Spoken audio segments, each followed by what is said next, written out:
Hi, I'm Phil Ball, pastor of Odyssey Christian Church in Jenks, Oklahoma. We're part of the Christian Church Disciples of Christ, and we offer a non-judgmental approach to support your personal journey of faith. After the message, we invite you to keep listening for a presentation from our wonderful band. And if you want to experience worship live, we invite you to find out all the details at www.facebook.com/Odyssey CC. Is for me difficult to assemble so that it can be used, or at least in my illusions it could be used in your life each day and with each attitude you have, because that's always my goal. I don't stand up here promoting theories as much as I stand up here promoting what I consider to be the most helpful, practical component of integrating faith into life that there is, because that's the way it's meant something to me. And I would have left the church 1,000 years ago, even though I'm not quite that old, if it hadn't been for that. So the kingdom of heaven is such an abstract, dynamic entity that we need to paint a picture with many brushstrokes, many colors, and maybe even some other medium other than paint, which contrasts and mixes it all around, because it's such a thing of how to scatter seeds and all the kingdom parables that Jesus uses. And it's easy for me, and I have to say, in empathy, it's easy for me to understand why Christians over the ages, for thousands of years, have isolated their image of the kingdom of heaven to life after death, to a location somewhere that makes this life somehow easier, that it's going to be better in another place. And I don't intend to remove that or take that away. I intend to talk about what Jesus was intending when he talked about the kingdom of heaven is very near. I think that having it in a distant future, in a location that you only get to if you're real nice, aids in motivation for even the most basic person to want to go to heaven. And I think a lot of people have done good things because of that. And so I don't want to take any of that away. But I think doing what Jesus said and imaging it in the present moment is very complex and abstract and messy. It's just not clean. It's not organized. And there are a few clearly marked boundaries because it's so attitudinal. But you look at these parables and they just shout relevance to our lives if we can apply them. So that doing what Jesus said brings the challenge to live in Christ's kingdom into the present, which is contradictory and struggle. And we're forced into what I call seemingly unsolvable win-lose situations. I've thought about more and more, it's like when this group of people wins, and automatically somehow that group of people seems to lose. And you get yourself in these difficult things. I think that in the world that we live in, that we're confronted with greed for wealth, greed for power, fear of personal losses of income. We feel vulnerable. We feel that radical change is too threatening and too difficult to embrace as a new possibility. So when applying the kingdom of heaven to our present circumstances, it is a commitment to try to understand. And so I want to add to the previous week's or last week's understanding with two short parables and a comment by the author of Matthew that he wrote in after he had finished doing all these parables. The kingdom of heaven is like, the kingdom of heaven is like. I think there's 7 of those. Then he added a comment. So here's the first parable for tonight. The kingdom of heaven is like treasure hidden in a field, which someone found and hid, and then in her joy, she goes and sells all she has and buys that field. Now, that's it. He just sends that out there, and you go, well, okay, that was real nice. I wonder if he's successful. I wonder how much he got. Did he sell all the stuff he had on eBay, or what did he do? It's like, so, but I start looking at that, and things start jumping out at me. And I need to say just for a second, okay, hold on. I'm going to step right over here. We're going to do a little quick aside. I like to do these little asides. The scriptures were written to have conversations about, so that if I were to tell you what I thought it meant, you could say what you thought it meant, and you could say what you thought it meant, and out of that stir new insight would come for everybody. The scriptures were, in my judgment, which he said is arrogantly right. That was supposed to be funny. That a lot of people want the scriptures to be like that wall is brown. No discussion. Accept it or deny it. I find that to not be coherent with the way they're written. I'm back. I believe that the kingdom is not like the treasure alone, but somehow like the treasure that's hidden. With the experience of the kingdom being found in or discovered as part of the message.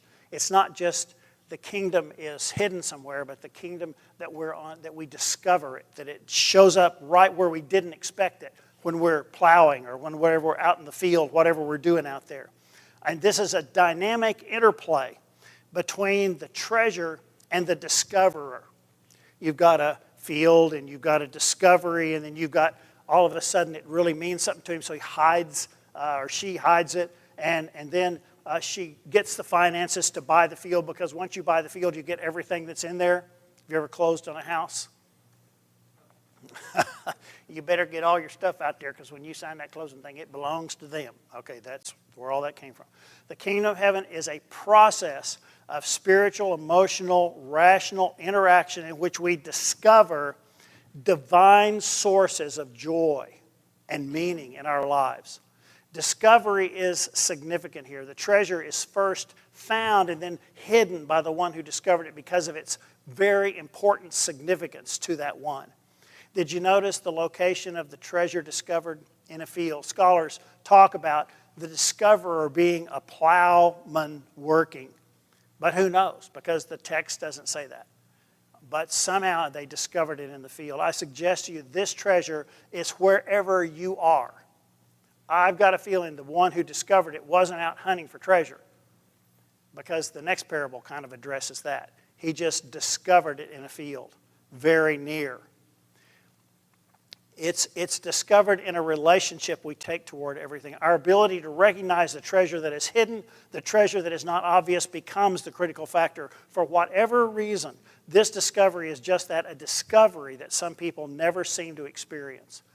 And it's something that I think we have to open our eyes to look for and to be open to experiencing, because I think that we discover kingdom of heaven experiences in ways that are surprises to us. And so I want you to stay with me as we continue, because we're going to get a clear image of what this might be like. Here's the second parable. Again, the kingdom of heaven is like a merchant in search of fine pearls. On finding one pearl of great value, he went and sold all that he had and bought it. So the kingdom of heaven is not like the merchant. It's like a merchant searching. And in both of these dynamics involve us, and involves our attitudes and our awareness. Their emphasis is on this dynamic action by an individual leading to a discovery of high value. The plowman is doing his regular work, if it was a plowman, not looking for, expecting anything special, and he comes across this by accident. The merchant is actually seeking, knows what he's looking for, and still finds something that is beyond his expectations. You and I have done that. We've gone looking for something that was really special, and when we discovered it, it was like, whoa, good job. Okay?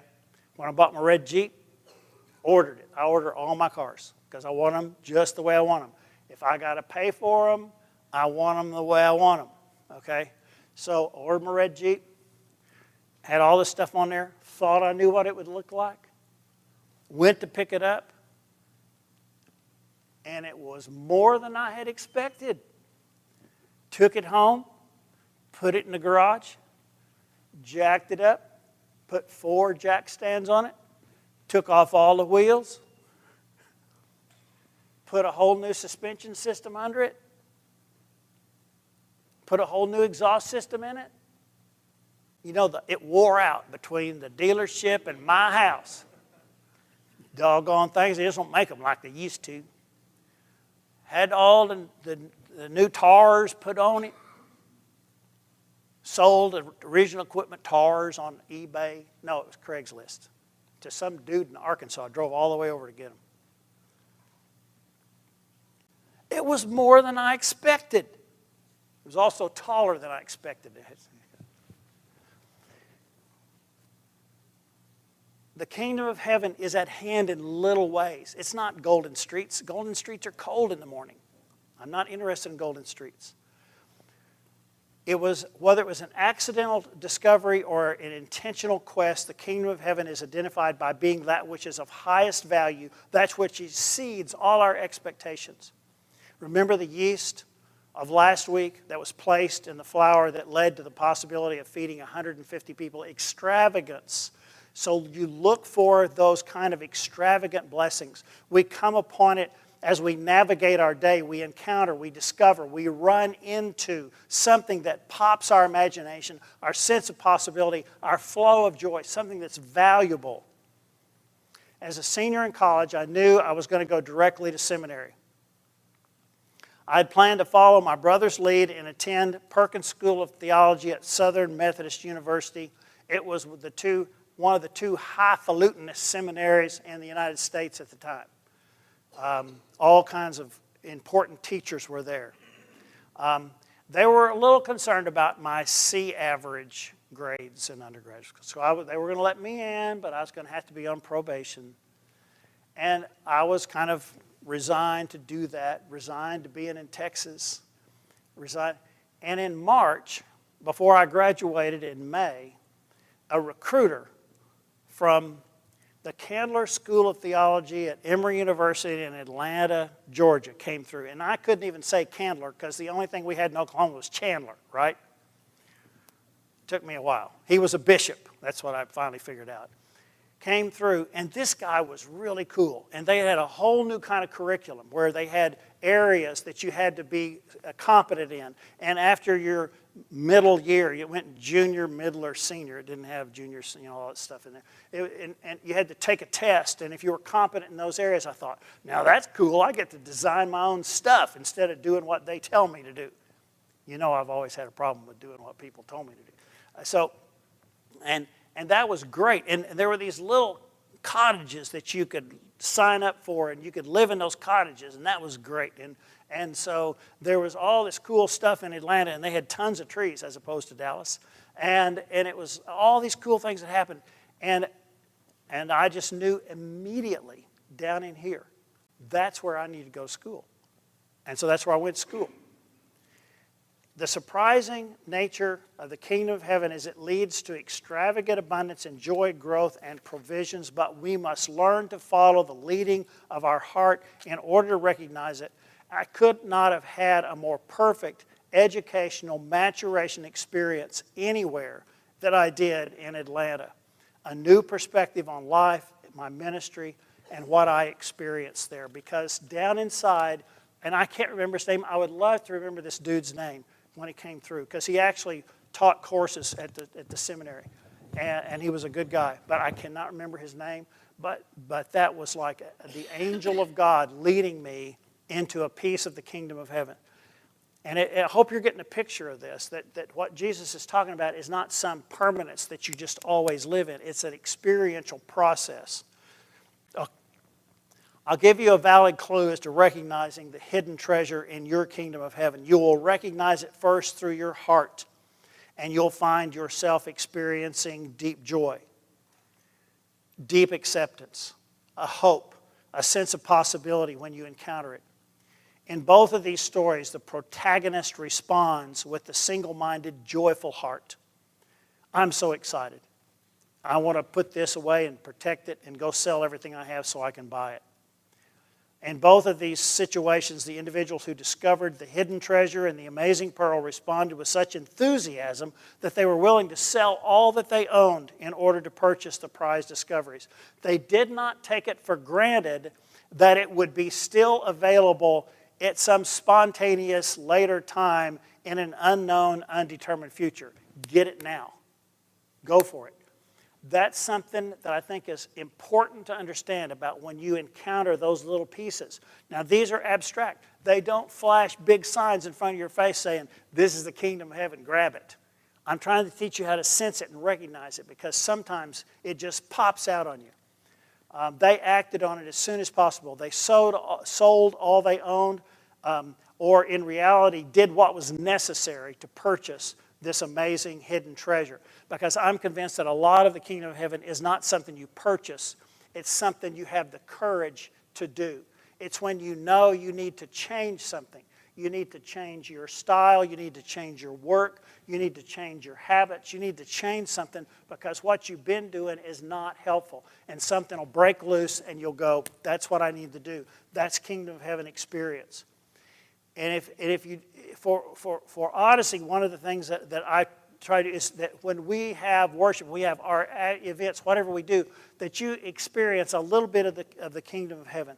And hopefully that shows up in your desire to support what God is doing through Odyssey, that you want to give to it, that you want to make it happen. And if you don't, then that's great. I'm willing to live and die on that. And because I think that's what it means to be a faithful church. And so that's the points of those two wonderful parables. And this is Matthew's final comment. Follows all the previous parables, and this is what he says. Therefore, every scribe who has been trained for the kingdom of heaven is like the master of a household who brings out of his treasure what is new and what is old.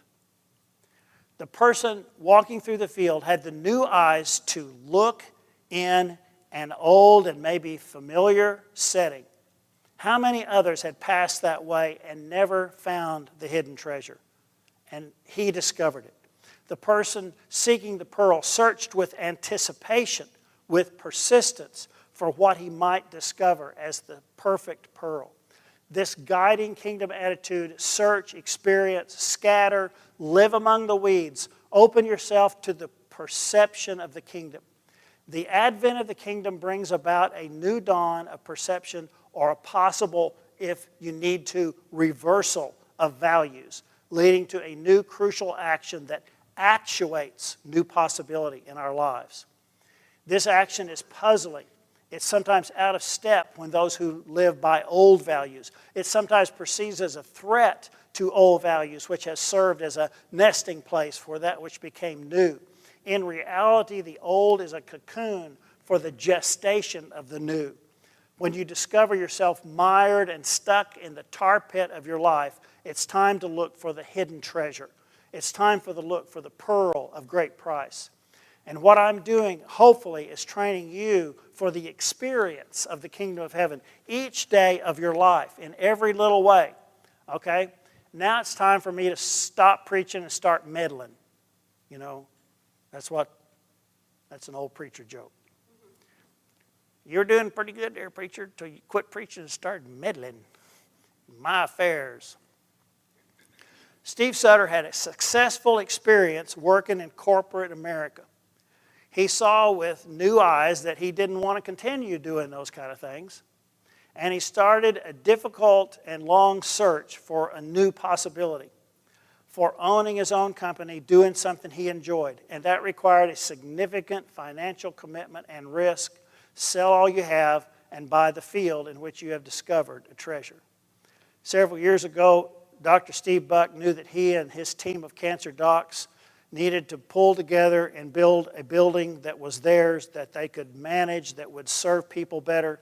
They needed a new place to practice. That moved them into a new level of service. It also required a significant financial commitment and personal risk on the part of all those docs to sell all you have and buy the pearl you discovered. For a number of years, Miss Judy, who's not here tonight to hear me talk about her, has known that being the discipline and order cop, which is what the vice principal does, at either the high school or the ninth grade center was not where she needed to be. It was hurting her spirit. It was hurting her soul. And the price she paid in order to move to a new place was several things. It was persistence and hard work and determination and the internal decision to move forward or else. Either I'm going to be the principal or I'm not going to be at Jenks. And they had that sense because they were clear that she was capable, and she knew. No more acceptance of the status quo. 10 years ago, a somber Sergio Marchionne stood in front of a crowded press conference in Turin, Italy, in a formal suit and a dark tie to say that he would work hard to pull the Fiat Auto Company back from the brink of bankruptcy. Brought in by the controlling family only hours after the previous chairman had died, the chief executive officer faced losses at the automaker that had ballooned to more than 6 billion euros. After returning the car giant to profit and completing the acquisition of the Chrysler Group here in the United States, Marchionne, who is now 61, marked the first decade as a chief executive officer. And he has a vision of increasing sales worldwide some 61%.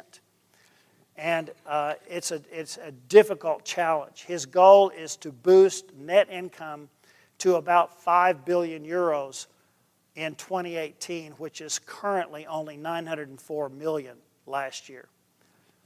We all know the story of how Steve Jobs totally transformed Apple after it had fallen into a big hole and saw new possibilities for what was possible with something called an iPhone and every other thing that he dreamed up.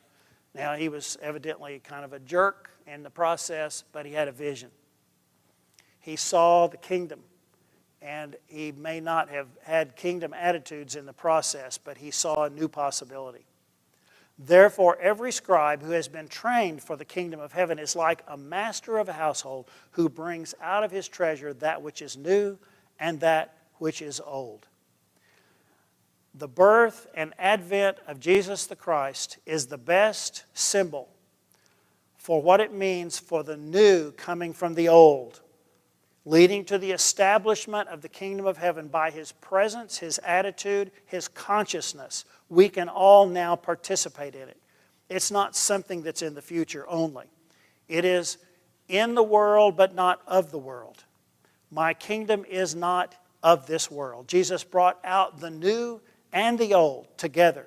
He was the new which was reared in the old, yet did not cling to his tradition, but transformed it because he was the new. He was the new which had a vision of what was needed to establish the kingdom of heaven on earth. So that what he did, day in and day out, mostly personal, mostly quiet, mostly powerful, transformational, within the society of his common people. He was the new who offered love rather than duty and discipline.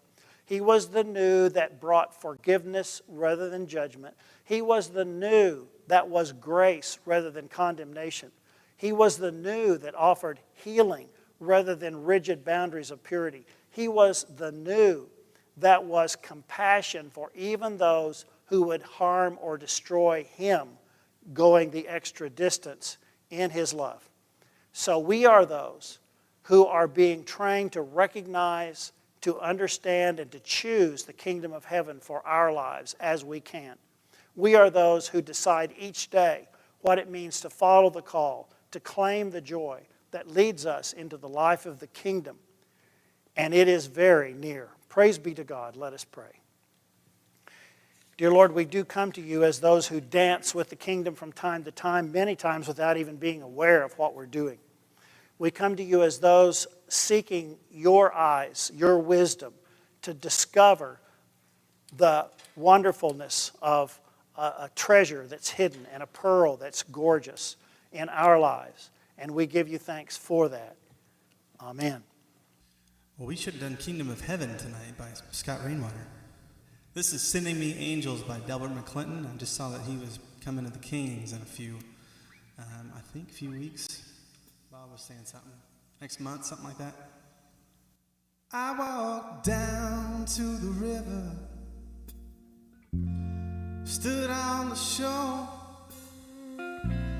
Seemed like the devil's always trying to get in my door. And just when I thought I couldn't take it anymore, here it came again, my friend.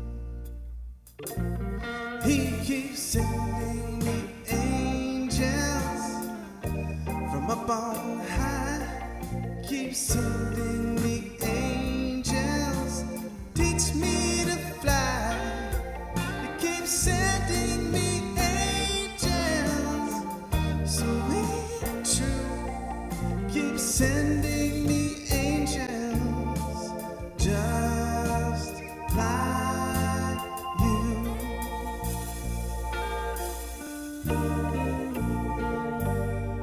As I stand on this mountain, face to the wind, amazed by the number of times I have seen, and the countless enemies that should have been friends. Oh, here he comes again, my friend. He keeps sending me angels, here they come a-flying.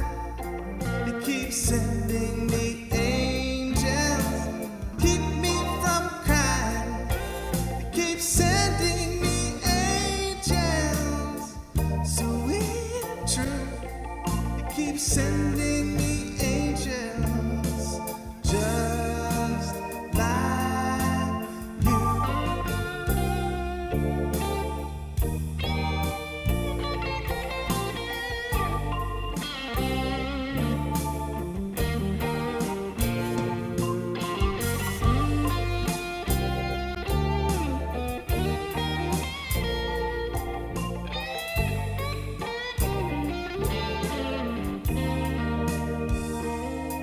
Some say that it's coming, I say it's already here.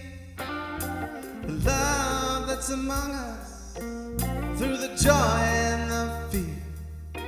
And when I look in your eyes, everything is so clear.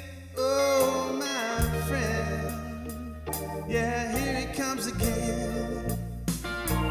He keeps sending me angels from up on